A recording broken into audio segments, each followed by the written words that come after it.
Hi, in the previous few videos, we have been looking at the RS flip-flop, and I've just drawn the symbol of the RS flip-flop here and written the truth table of the RS flip-flop here.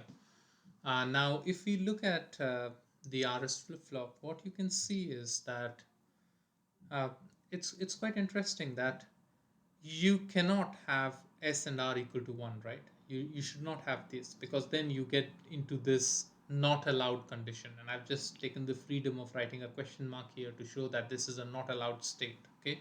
So S and R can't be equal to 1. Um, Now, if S and R are equal to 0, you get Q and Q bar at the output. But this function, this output, we can get just by making the clock equal to 0. Instead of making S and R equal to 0, you can just make the clock equal to 0 and still you get Q and Q bar. So, in some sense, the real functional part of my SR flip flop is only this middle part, right? So if my S is 0 1, I can reset the output. And if my S is 1 and R is 0, then I can set my output. So those are the only functional parts. And the other functions, the memory function, can actually be emulated just by making the clock equal to 0. So because of this, what you can do is you can modify the RS flip-flop to make what is called the D flip-flop. And here's how you can modify it. What you can do is you can give the D input here and connect it to S. And instead of having an independent input at R, what I can do is I can just put a NOT gate here and give D bar equal to R. Okay. Now, what is going to happen? How would this function? How would this circuit function?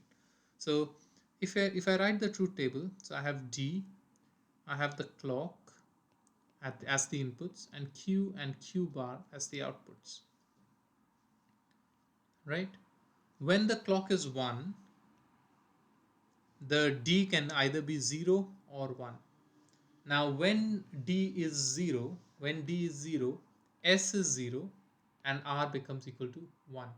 So we are in this state, right? S is equal to 0 and R equal to 1. And therefore the outputs are going to be 0 and 1. So the outputs then are going to be 0 and 1.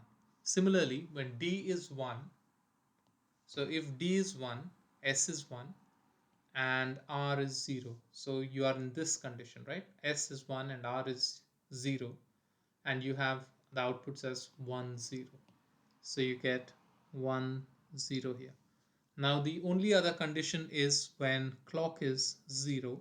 And when the clock is 0, it doesn't matter what D is, you will have Q and Q prime at the output.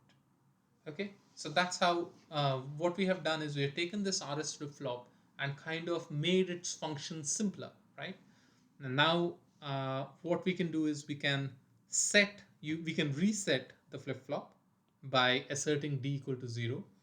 We can set the flip flop by asserting D equal to 1, and we have a memory function by making clock equal to 0.